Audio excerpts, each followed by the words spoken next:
InsyaAllah kita mula dengan Ummul Quran Al-Fatihah. A'udzubillahi samil alim minasyaitanir rajim. Bismillahirrahmanirrahim. Alhamdulillahi rabbil alamin arrahmanir rahim maliki yaumiddin. Iyyaka na'budu wa iyyaka nasta'in. Ihdinas siratal mustaqim.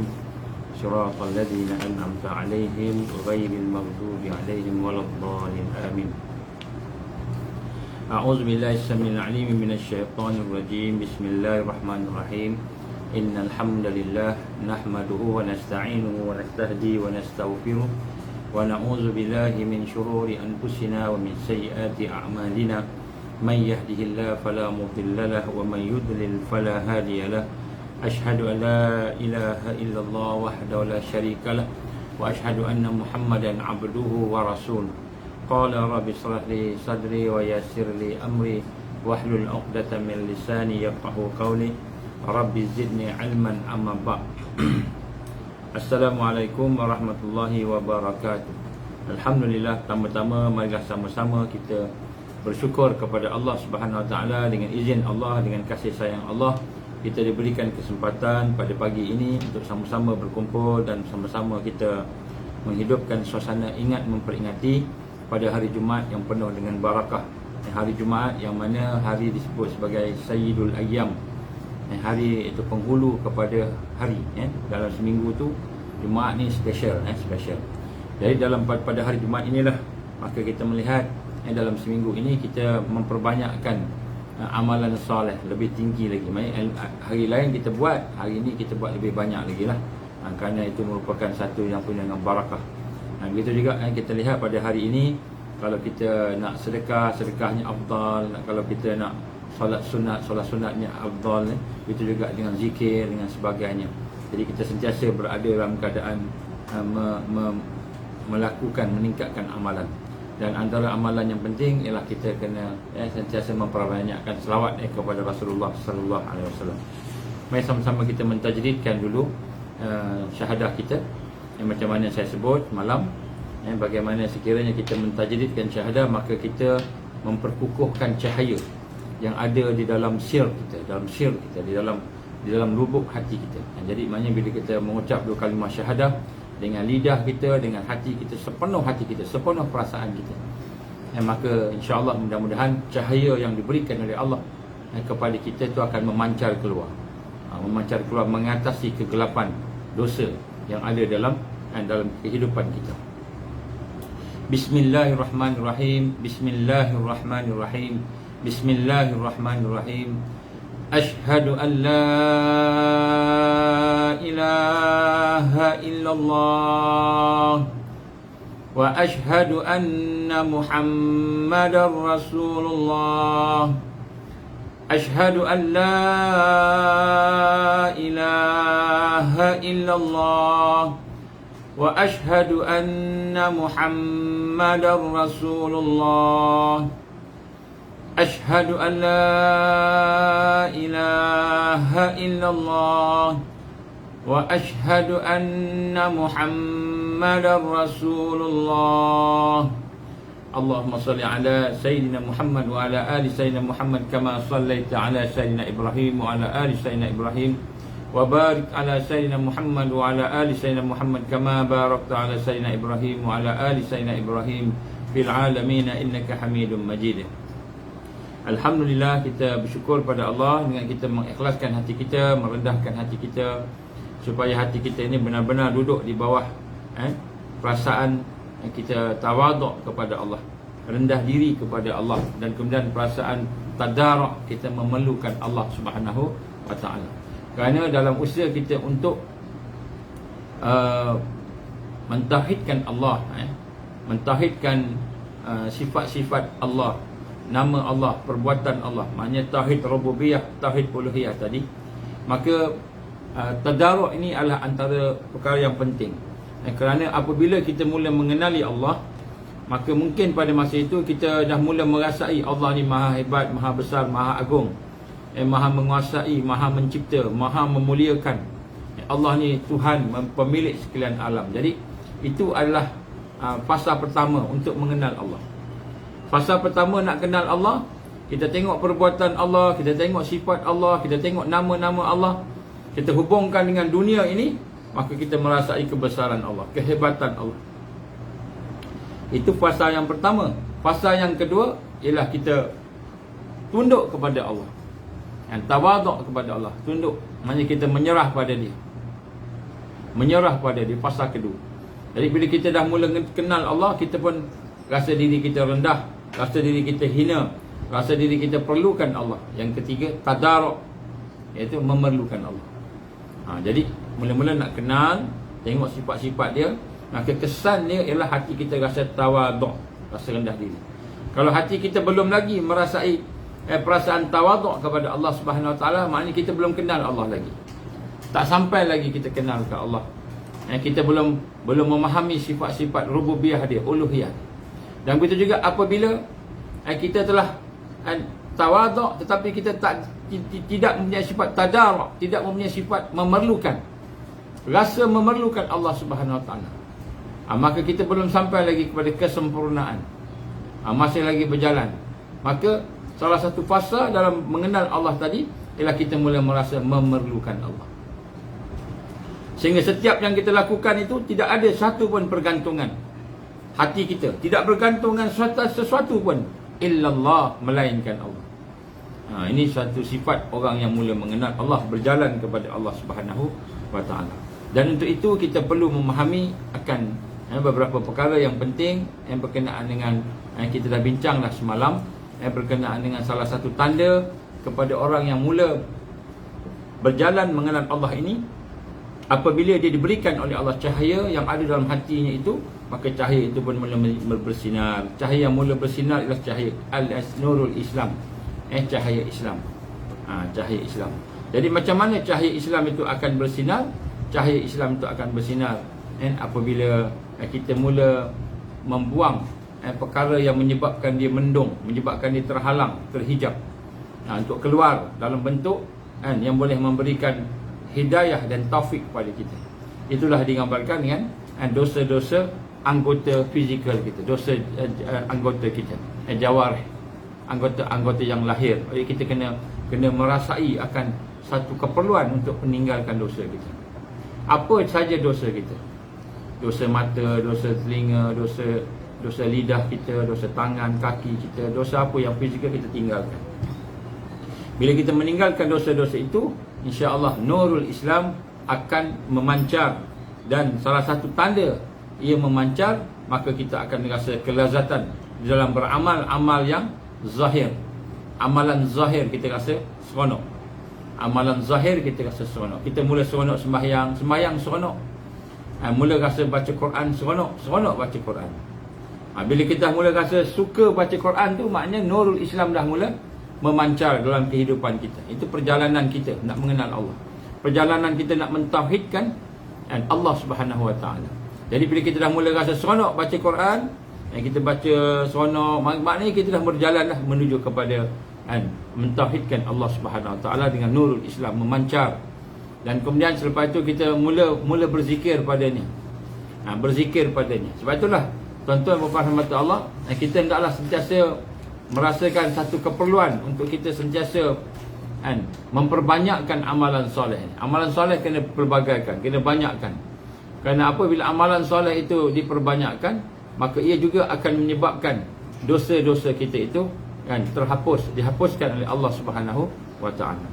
Dan amalan yang baik ini kita kena beristiqamah, disebut wirid. Amalan-amalan yang sunat, yang bukan wajib, yang wajib memang kena buat, yang haram memang kena tinggal. Jadi amalan yang sunnah ini kita lakukan secara berterusan, maka dia akan menjadi sumber kepada cahaya itu keluar, dan juga sumber kepada mencegah maksiat. Jadi kalau kita ada dosa yang banyak, maka kita gantikan, penuhkan kehidupan kita dengan amalan-amalan wirid disebut. Wirid ni maknanya bukanlah la ilaha illallah tu ataupun zikir-zikir tu, tapi sebenarnya yang dimaksud dengan wirid ini ialah semua amalan-amalan yang sunnah, yang bukan fardu. Yang fardu memang kita kena buat. Yang sunat yang kita lakukan secara istiqamah pada tiap-tiap hari. Contohnya kalau kita berzikir la ilaha illallah kan sunat tu. Ataupun kita membaca Quran tiap-tiap hari. Kita peruntukkan satu hari baca Quran 1 jam. Satu hari baca Quran 1 jam katakan. Bukan satu hari 1 juz, satu hari 1 jam. Maka kita peruntukkan satu hari 1 jam. Dan kita istiqamah. Setiap hari 1 jam mesti kita peruntukkan untuk Al-Quran. Maka bila kita boleh istiqamah dalam tiap-tiap hari kita, sampailah bila-bila, maka barulah digambarkan sebagai wirid. Wirid. Dan wirid ini, dia ada 2 perkara yang akan membina kekuatan. Yang pertama sekali, dia akan menjadi penerang kepada hati. Cahaya yang cahaya yang ada dalam diri kita ni, contohnya syahadah tadi. Kita mengucap 2 kalimah syahadah, dia akan ada cahaya. Cahaya tadi. Maka apabila kita memperbanyakkan amal-amal sunnah, kita menjadikannya wirid. Wirid ni maknanya dia konsisten, dia istiqamah. Tiap-tiap hari buat. Kalau kita contohnya kita solat sunat duha, tiap-tiap hari kita buat solat sunat duha. Kalau kita solat witir, tiap-tiap hari solat witir. Kalau kita sedekah, tiap-tiap hari kita sedekah. Sikit-sikit tak apa, 1%, 2%, tapi sedekah tiap-tiap hari. Kalau kita berzikir tiap-tiap hari, maka bila kita melaksanakan secara istiqamah, maka dia akan menjadi dia akan memberi 2 kekuatan. Ini cahaya ni. Ini cahaya Allah. Iaitu yang pertama, dia akan menerangkan hati kita. Maksudnya cahaya itu akan bersinar. Kalau ada dosa tu dia akan lawan. Contohnya kan, kalau lampu cahaya lilin banding dengan cahaya spotlight, lilin berapa banyak sangat dia boleh pergi, berapa jauh sangat dia boleh pergi dan terangkan satu bilik. Tapi bila spotlight yang besar, kena pula spotlight stadium, pasang kat rumah kita, spotlight stadium tu macam siang kan, panasnya pun satu hal, tapi terang betul.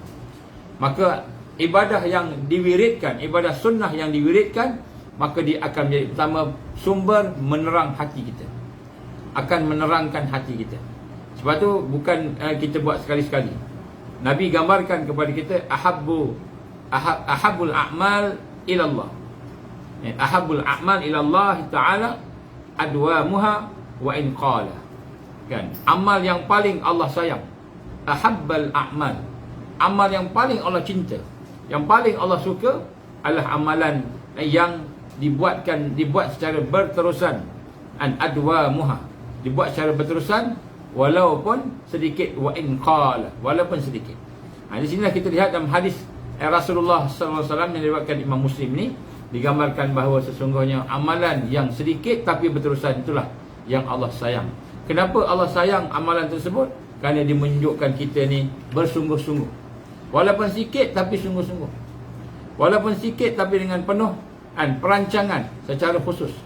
Jadi amalan yang begini, insya-Allah dia akan menerangkan hati kita. Hati kita, roh kita akan semakin bercahaya. Walaupun mula-mula kita buat dia rasa macam berat aja. Nak baca Quran satu hari 1 jam, berat nak baca Quran. Nak pegang Quran pun susah. Tapi bila kita dah mula latih, paksa, lawan tu kita mujahadah, maka akhirnya dia akan menjadi cahaya. Kita akan rasa seronok membaca Quran. Itu yang pertama, dia menerangkan hati. Yang kedua, amalan-amalan wirid ini dia akan mencegah maksiat. Jadi wirid yang kita lakukan itu dia akan mencegah maksiat. Apa wirid? Semua amalan sunat yang kita lakukan secara istiqamah. Bermula dengan sembahyang, contohnya kita sembahyang sunat, sembahyang solat sunat, itu mula dengan itu. Kemudian begitu juga dengan Quran, begitu juga dengan zikir dan sebagainya. Jadi apabila kita mula memimpin hati kita untuk melakukan amalan secara berterusan, istiqamah tadi, maka insya-Allah Allah akan bagi 2 perkara. Sehingga satu peringkat kita akan rasa senang nak tinggalkan maksiat, senang nak meninggalkan maksiat. Dan inilah yang kita lihat bagaimana pentingnya kita memahami akan hakikat. Sebab tu beramal satu keperluan. Bukan kata tak boleh, tak payah beramal, sikit-sikit beramal dengan niat. Ada orang sembahyang dengan niat je, tak jadilah. Kalau makan dengan niat boleh tak? Tak boleh. Sembahyang boleh pula dengan niat saja kan. Jadi ini perkara yang kita nak kena tengok. Baik, kita sambung sikit lagi apa yang telah kita bincang semalam. Yang pertama kita bincang tentang cahaya Islam, nurul Islam. Nurul Islam yang pertama, dia ada bila kita mengucap 2 kalimah syahadah, Allah bagi dah satu kelapangan. Sebab apa? Orang yang mengucap 2 kalimah syahadah, orang yang baru masuk Islam, mengucap 2 kalimah syahadah, dia menangis. Kenapa dia menangis?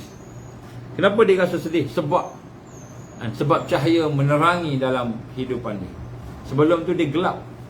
Dan bila dia mengucap 2 kalimah syahadah dengan sungguh-sungguh tadi, maka Allah hapuskan dosanya. Dia bersih, tak ada dosa. Jadi hati dia sensitif sehingga boleh menangis. Tak ada apa-apa pun menangis. Kenapa menangis? Sedih apa ke? Dah, saya rasa lapang, rasa tenang, menangis. Bila dia mengucap 2 kalimah syahadah. Sebab tu kalau kita tengok orang yang baru masuk Islam, dia mengucap 2 kalimah syahadah, maka kita akan melihat kan wajah dia berseri. Kemudian dia punya apa ni, kita kata hatinya berdebar-debar, rasa lapang. Cuba tanya, rasa lapang bila dah lepas mengucap. Kenapa? Kerana cahaya yang ada pada cahaya Islam, nurul Islam, dikeluarkan oleh Allah. Allah beri kepada hati dia yang paling dalam sir, dan kemudian hati itu memancarkan keluar. Kenapa? Tidak ada dosa. Allah ampunkan dosa. Kalau kita mengucap 2 kalimah syahadah, kita tak rasa macam itu kan? Kita ucaplah banyak kali, tak rasa. Kenapa? Sebab yang menghalang tu dosa kita. Sebab tu di kalangan kita ni, bila kita mengucap 2 kalimah syahadah, ada yang menangis. Di kalangan kita ada yang mengucap 2 kalimah syahadah, ada yang rasa lain, ada yang rasa terkesan. Betul tak? Saya yakin tuan-tuan puan-puan sini akan rasa lain. Lama-lama ucap terus mengucap akan rasa lain. Sehingga akhirnya merasai satu ketenangan dan kekuatan. Itu cahaya mula keluar. Jadi apa yang menghalang cahaya-cahaya tadi keluar? Dosa yang fizikal. Ini cahaya Islam. Maka apa yang berlaku? Ialah kita lihat amalan kita jadi hambar, amalan kita jadi kosong, amalan kita jadi tak rasa apa-apa, keras saja hati kita. Sembahyang kita rasa biasa, tak ada apa-apa. Puasa tak rasa apa-apa. Akhirnya akibat daripada itu kita pun mula malas nak sembahyang. Jadi sebenarnya apa yang menyebabkan kita tadi tu cahaya tidak keluar, kita tidak merasai halawatul iman, kemanisan iman, kemanisan amal, dan akhirnya kita akan tewas. Dan apakah yang menyebabkan kita tertewas tadi? Dosa kita. Rupanya yang kita tengok dalam TV tu, cerita Hindustan tu, menangis-nangis kita tengok cerita Hindustan. Rupanya yang kita tengok tu menyebabkan kita tak khusyuk sembahyang asar. Cerita Hindustan kadang-kadang sembahyang asar, waktu asar kan. Yang kita tengok dalam cerita drama sinetron dan bersiri waktu maghrib tu, TV3 waktu maghrib ada drama kan. Masa nak buka, masa tu lah ada drama. Drama ni best-best agaknya. Kita pun tengok tiba-tiba nak buka puasa hilang doa. Nak doa pun tak ada. Buka puasa tak ada barakah, tak ada doa. Kenapa? Sebab kita tengok drama. Begitu juga nak sembahyang maghrib, tak boleh nak rasa khusyuk. Patutnya kita rasa khusyuk, kita berpuasa 1 hari, tapi tak boleh rasa khusyuk. Kenapa? Kita tengok drama, tengok kan aurat orang sana sini, kita dalam keadaan lalai kepada Allah. Jadi kita melihat cahaya Islam akan terhalang oleh dosa yang zahir, dosa mata, dosa lidah, dosa telinga, dan dosa-dosa yang zahir yang lain. Maka apabila cahaya Islam memancar, insya-Allah kita akan merasa halawatul iman, halawatul amal, beramal dalam yang zahir. Yang paling kurang solat, iaitu yang kedua Quran, baca Quran, yang ketiga berzikir. 3 ni. Kalau 3 ni rasa tenang, insya-Allah cahaya Islam dah memancar. Kemudian apabila cahaya Islam memancar, dia akan ditingkatkan lagi. Allah akan meningkatkan lagi, dipanggil nurul iman. Akan memancar pula cahaya iman. Maka apabila cahaya iman itu telah memancar, maka kita mula merasai kelazatan, halawatul amal. Kan? Halawatul amal yang batin. Amal yang dalam, amalan hati. Apakah amalan hati itu? Contohnya halawatul ikhlas. Kita akan merasakan kemanisan ikhlas.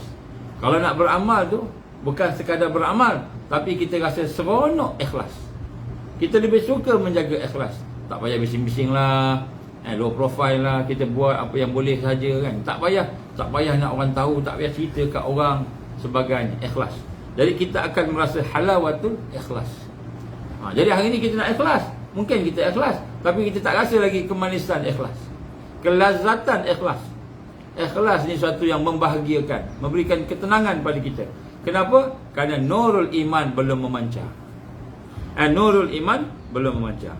Jadi bila kita merasai kemanisan ikhlas, bila kita beribadah, kita rasa ikhlas itulah satu kelazatan kita, maka itu menandakan bahawa nurul iman telah memancar.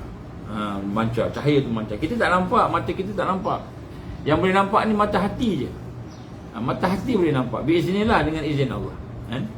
Kemudian sedekah. Contohnya, orang yang telah nurul iman memancar, bila dia sedekah, dia ikhlas. Dia memang buat kerana Allah saja, tak ada kerana lain-lain. Dia memang buat kerana Allah sahaja. Wasidqi, contohnya jujur, kita berlaku benar. Waridha, kan, seronok, rasa tenang bersama keredaan redha Allah. Allah bagi kita sesuatu yang susah, ujian, perkara yang susah, maka kita boleh redha. Dan redha tu kita rasa seronok, redha tu kita rasa tenang, maka itu maknanya nurul iman dah memancar. Jadi ini adalah antara tanda-tanda cahaya iman bersinar, maka dia akan menerangi tubuh kita, hidup kita, hati kita itu, dan dia akan menyebabkan kita merasa lazat, halawatul, manis daripada amalan hati. Maka apabila telah ada cahaya Islam dan iman, bila cahaya Islam dah berkembang, nurul Islam dan nurul iman itu, maka tidak ada lagi lah ibadah yang kita lakukan, melainkan semuanya itu kita merasai kelazatan dan kemanisan.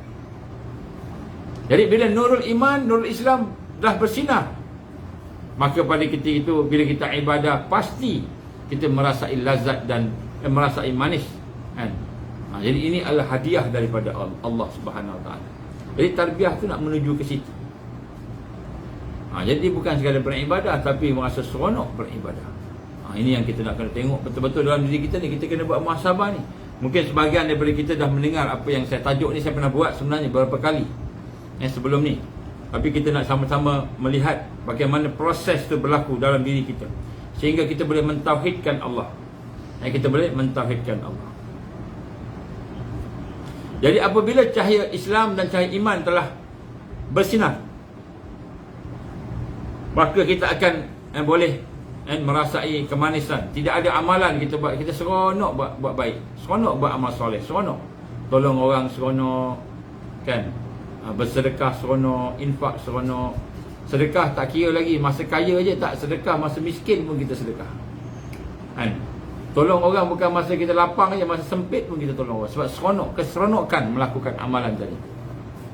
Ini perkara yang pertama. Jadi bagaimana kalau tidak ada pula, kalau tidak ada pula kita kata nurul iman tadi, apakah menyebabkan nurul iman tu tercegah?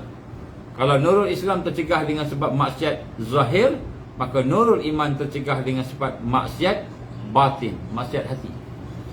Maksiat hati, maksiat hati yang ada dalam diri kita itu akan menyebabkan kita ni tercegah daripada nurul iman.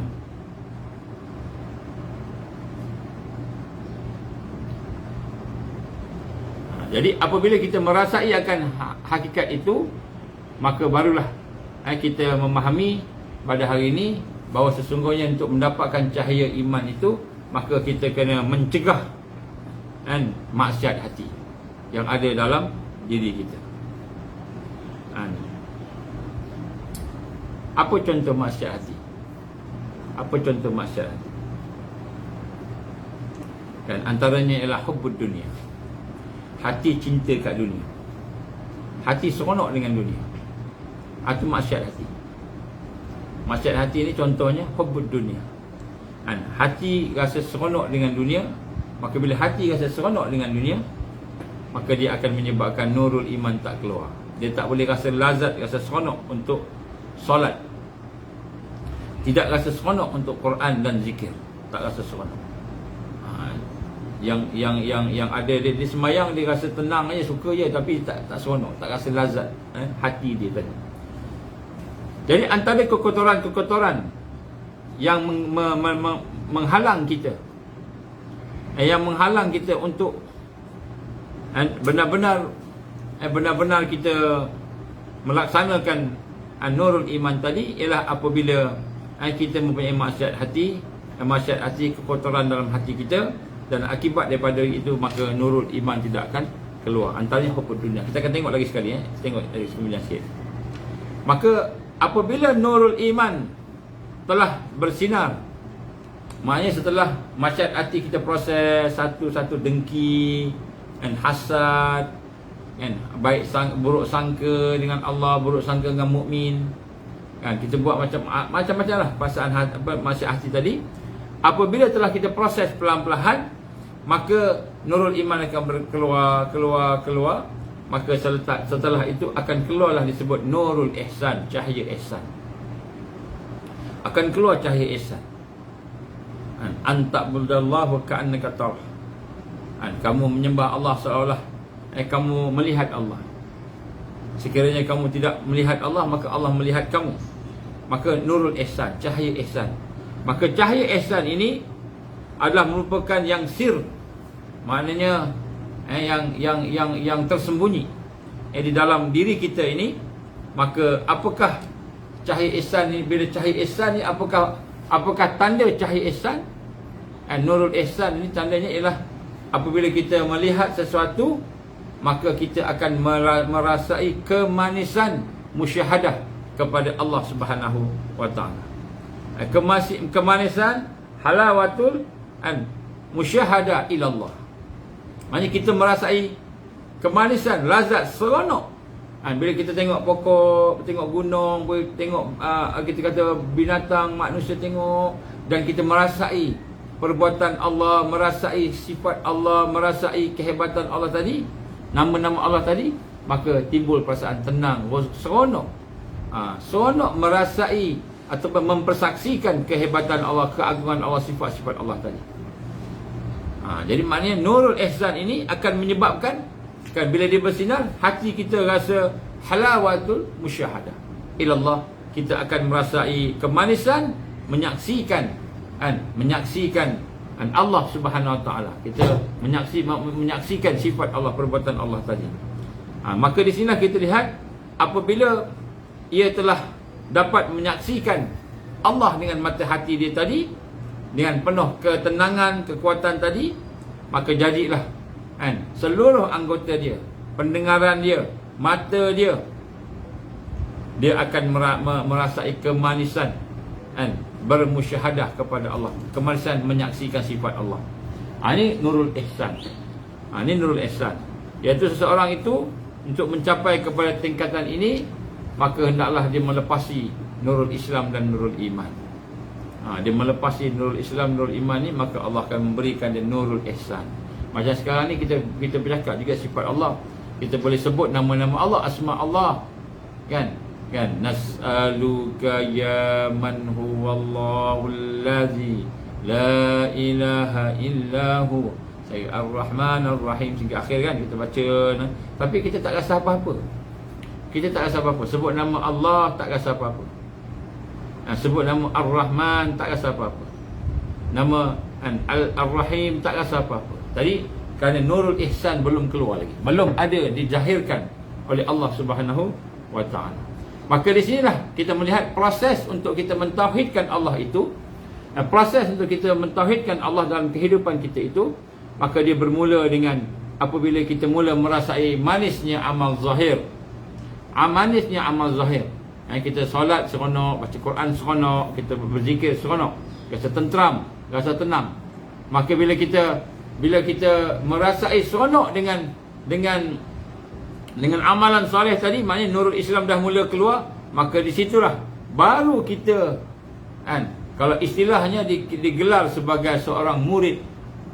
Seorang murid barulah digelar sebagai seorang yang mencari kebenaran Allah. Murid ni mencari kebenaran Allah. Seorang yang duduk di dalam tarbiyah, barulah kita nak mula masuk pintu untuk berjalan menuju kepada Allah Subhanahu wa taala. Bila kita mulai merasai kan amalan-amalan soleh tu, maknanya nurul Islam dah memancar, barulah kita ni digambarkan sebagai seorang murid. Kalau istilah orang-orang tuan-tuan guru kita, dia panggil murid. Ataupun seorang mutarabbi, seorang yang sedang dididik, yang diproses. Kalau kita tak rasa lagi hak tu, maka kita baru mempersiapkan. Kalau universiti ni kan matrikulasi, tak masuk lagi universiti, Pusat Asasi Sains, Pusat Asasi Matrikulasi, UIA. Adakah dah masuk UIA? Belum, baru pusat matrikulasi, baru persiapan.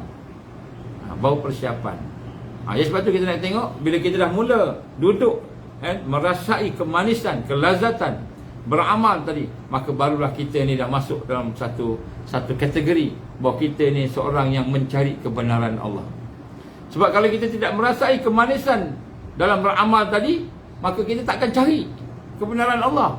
Sebab kita merasai kemanisan dunia, kita merasai kemanisan nafsu, kita tak rasa.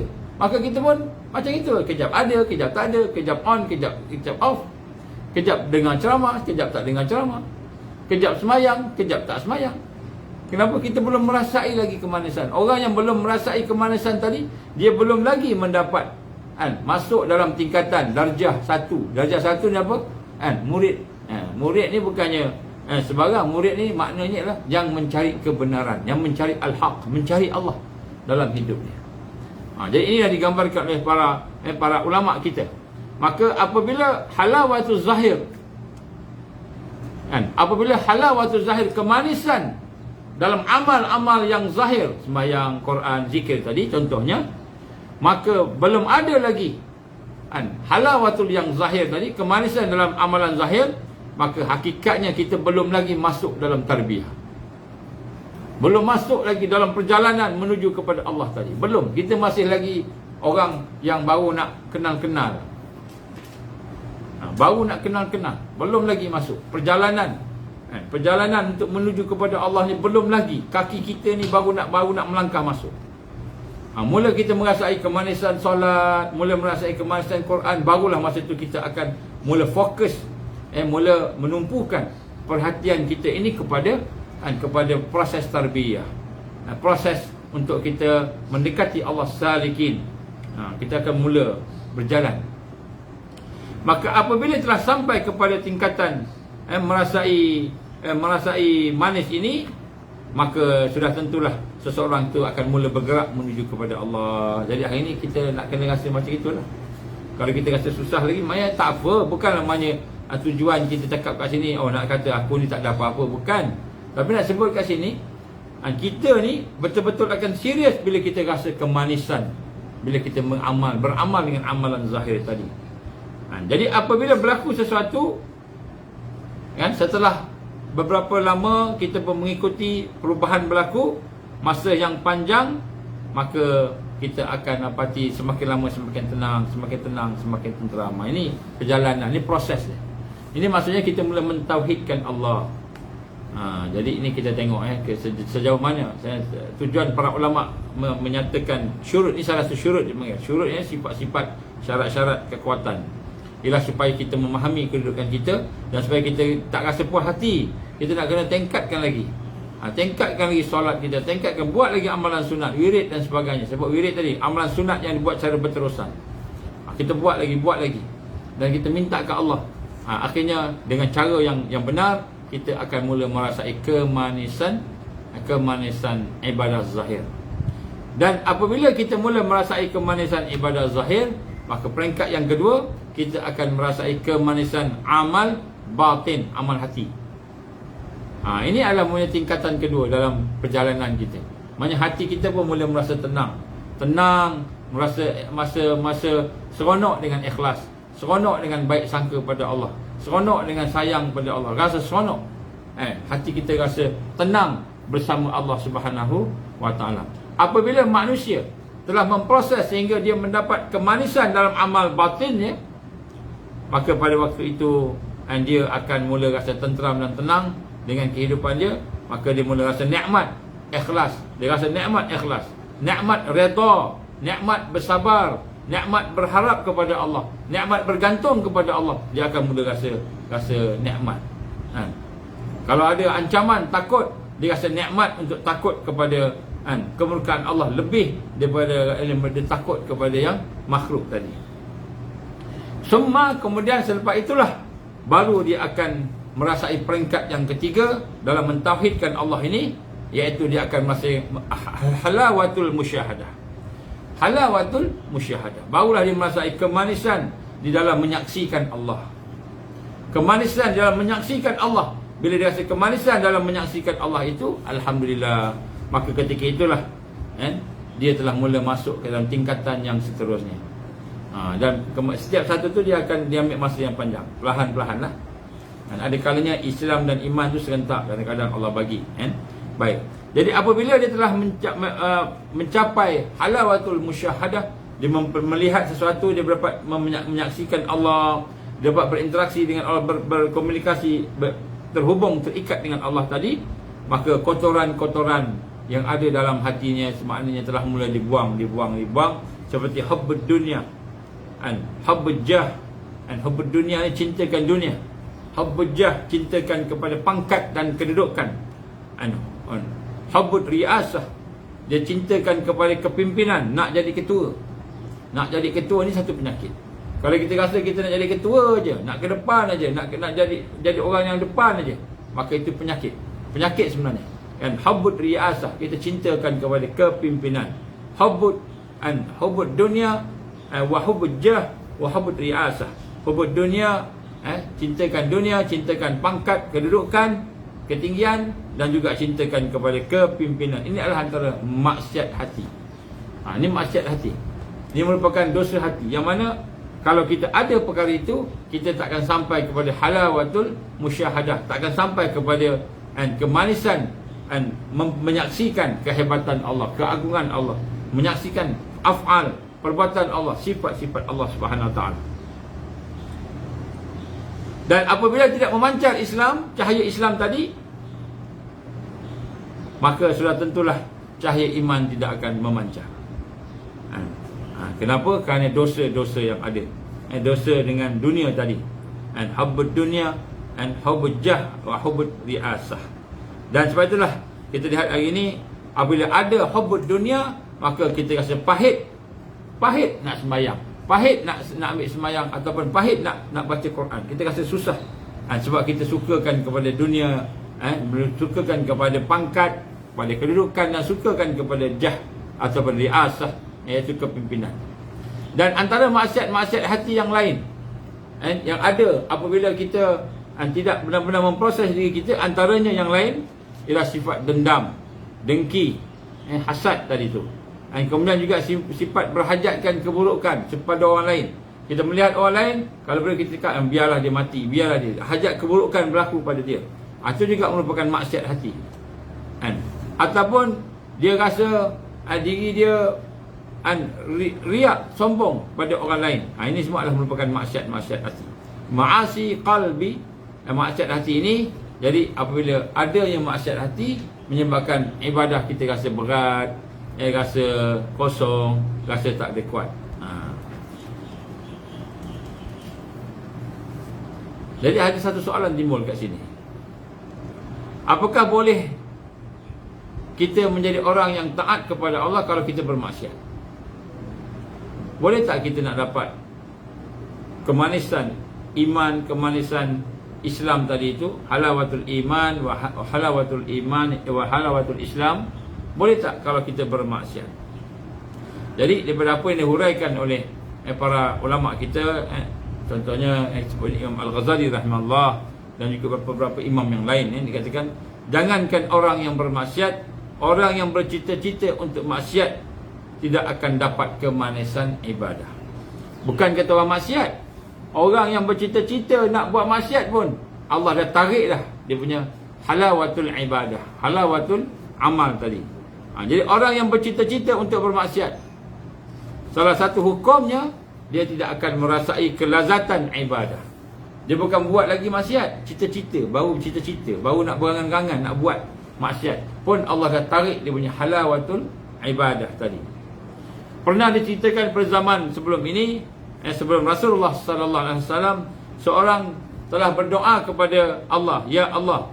Jadi Nabi cerita, ada satu ketika seorang itu dia berdoa kepada Allah, ya Allah, sesungguhnya aku banyak bermaksiat, aku banyak buat dosa, buat ni buat tu, buat dosa, tengok ni tengok tu, dengar ini dengar itu, cakap ini cakap itu, tidak menjaga takwa. Sesungguhnya aku banyak bermaksiat pada engkau, tetapi engkau tak hukum aku. Tapi kita tidak kena aksiden, tidak kena panah petir, tidak jatuh, tidak apa, tidak hukum. Engkau tak hukum aku, ya Allah. Maka Allah menjawab. Jadi Allah jawab macam mana Allah jawab? Allah menjawab melalui rasulnya, melalui nabinya kepada orang tersebut. Maka apakah yang Allah jawab? Allah jawab, wahai hambaku, apakah selama ini engkau merasakan lazat dalam ibadah kepadaku? Kau semayang kau lazat tak? Kau semayang kau lazat tak? Kau baca Quran kau seronok tak? Suka tak? Engkau buat benda baik, amal soleh kau rasa puas tak? Ikhlas tadi. Maka dia kata tidak. Maka itulah sebenarnya hukuman kepada kamu, iaitu kamu tidak merasai kelazatan dalam ibadah. Dan itulah hukuman Allah kepada dosa-dosa yang ada dalam hati kita. Jadi sebenarnya hukuman Allah tu kita rasa tak lazat dalam ibadah. Kita rasa terputus dengan Allah dalam ibadah. Jadi bila Allah tak izin kita buat ibadah, tak izin kita nak lakukan sesuatu perkara yang baik, kita nak buat tapi tak boleh, maka itu tandanya Allah murka pada kita. Tandanya Allah SWT sedang menghukum kita. Jadi apabila kita tidak merasai kemanisan ibadah pun sebenarnya merupakan satu hukuman daripada Allah Subhanahu wa taala. Maka kita hendaklah mempertingkatkan, memperbaiki kehidupan kita. Kehidupan kita di dalam amalan tadi, baru kita nampaklah perkara itu adalah merupakan perkara yang utama, insya-Allah. Baik, jadi sebab itulah bagaimana yang kita sebut tadi, apabila tidak bersinarnya cahaya Islam, cahaya iman, cahaya ihsan tadi, maka kita tidak akan merasai kemanisan. Ini tak boleh tipu yang ni. Ini memang Allah Maha mengetahui kan. Sebab itulah digambarkan kepada kita. Maka insya-Allah kita ingin sama-sama melihat tentang apa yang digambarkan, iaitu tentang nurul Islam, nurul iman. Yang mana nurul Islam dan iman ni lahir daripada kekuatan amal soleh, amal zahir dan amal batin. Dan kemudian selepas itu akan diberikan pula nurul ihsan, insya-Allah. Jadi insya-Allah saya itulah setakat tu insya-Allah pada hari ini. Kalau ada kesempatan kita akan sambung lagi. Tuan-tuan, saya sebut tadi apa malapetaka yang akan mendatangi kita kalau sekiranya kita tidak ada cahaya Islam, cahaya iman tadi. Kita bimbang masa sakaratul maut, kita mungkin akan diuji, ataupun kita mungkin akan tidak diizinkan untuk kita dapatkan husnul khatimah. Sama ada tidak ada Islam ataupun tidak ada iman. Tidak ada Islam ataupun tidak ada iman. Ataupun kalau kita tidak ada nurul ihsan, kita bimbang masa sakaratul maut itu kita tidak akan boleh nak berkomunikasi dengan Allah, nak bertolongan Allah. Mungkin pada masa itu terputus daripada Allah, tak boleh bermusyahadah kepada Allah Subhanahu wa taala, insya-Allah. So insya-Allah pada hari Isnin kita akan sambung bagaimana cara kita untuk nak merealisasikan supaya cahaya-cahaya ini meningkat, supaya cahaya Islam meningkat, supaya cahaya iman meningkat, membawa kepada cahaya ihsan. Macam mana kita nak memproses diri kita supaya mendapat cahaya? Ini adalah proses untuk kita sama-sama mentauhidkan Allah. Kita nak sama-sama menjadikan tajdid iman kita itu sebagai satu yang praktikal. Insya-Allah kita akan sambung pada hari Isnin, ataupun kalau sempat hari Sabtu, Sabtulah. Tapi mungkin ada perkara yang nak kena buat. Kalau ada nanti saya bagi pengumuman, insya-Allah. Itulah insya-Allah sekian banyak pada hari ini. Jadi bagi mereka yang ada kesempatan, insya-Allah cubalah berbincang-bincang dengan keluarga apa yang kita bincang tadi, supaya kita dapat menjauhkan diri kita daripada maksiat zahir dan maksiat hati. Apa maksiat zahir? Segala yang zahir ni, maksiat yang ada pada zahir. Maksiat hati, apa yang ada dalam hati kita ni, kita bermaksiat kepada Allah. Jadi bila kita ada yang itu, maka cahaya tidak akan datang. Bila cahaya tak datang, kita duduklah, semayanglah, maka kita akan letih. Kenapa? Kerana kita tidak mengikuti sunnah yang telah diajarkan oleh Rasulullah sallallahu alaihi wasallam, iaitu untuk sama-sama membina kekuatan kepada cahaya-cahaya Islam, iman dan ihsan tadi, insya-Allah. Aku liqali hadza astaghfirullahalazim li wa lakum. Insya-Allah tuan-tuan dan puan, teruskan apa-apa yang baik dan jauh tinggalkan apa yang Allah larang, dan insya-Allah berhati-hati dengan perkara yang harus yang ada dalam kehidupan kita. Mudah-mudahan kita akan istiqamah, berbirit, wirid ni istiqamah dengan amalan-amalan wajib, apa yang wajib kita buat, haram kita tinggal, dan yang sunat kita perbanyakkan, insya-Allah. Aku liqali hadza astaghfirullahalazim li wa lakum. InsyaAllah kalau ada kesempatan kita boleh sambung malam ni, untuk malam semalam ni. Nanti saya akan beri pengumuman kalau sempat, insyaAllah kita akan ada kuliah malam ni. Kalau tak sempat, mungkin kita akan buat apa namanya, besok lah, insyaAllah. Dan kemungkinan besar kita akan ada Zoom, insyaAllah, hari Sabtu ataupun Ahad, insyaAllah. Aku liqali hadza astaghfirullahalazim li wa lakum. A'udzubillahi as-sami'il 'alim minasyaitonir rajim. Bismillahirrahmanirrahim. Alhamdulillahirabbil alamin hamdan syakirin hamdan hamidin hamdan yuwafi ni'amahu kafi mazidah ya rabbana lakal hamdu kama yanbaghi jalla wajhikal karim wa 'azim sultanik. Allahumma inna nas'aluka ridhaka wal jannatul firdaus wa na'udzubika min sakhatika wan nar. Allahumma innaka 'afuwun karimun tuhibbul 'afwa fa'fu 'anna wa ya muslimin wasbir birahmatika ya arhamar rahimin. Rabbana atmim lana nurana waghfir lana innaka 'ala kulli syai'in qadir. ربنا هب لنا من ربنا تقبل دعاءنا ربنا آتنا في الدنيا حسنة وفي الآخرة حسنة وقنا عذاب النار وصلى الله على سيدنا محمد وعلى آله وصحبه بارك وسلم سبحان ربك رب العزة عما يصفون والسلام على المرسلين والحمد لله رب العالمين سبحانك اللهم وبحمدك أشهد أن لا إله إلا أنت أستغفرك وأتوب إليك بسم الله الرحمن الرحيم والعصر إن الإنسان لفي خسر إلا الذين آمنوا وعملوا الصالحات وتواصوا بالحق وتواصوا بالصبر. InsyaAllah tuan-tuan banyakkan selawat pada hari ini. Mudah-mudahan Allah memberikan cahaya kepada kita insyaAllah. Assalamualaikum warahmatullahi wabarakatuh.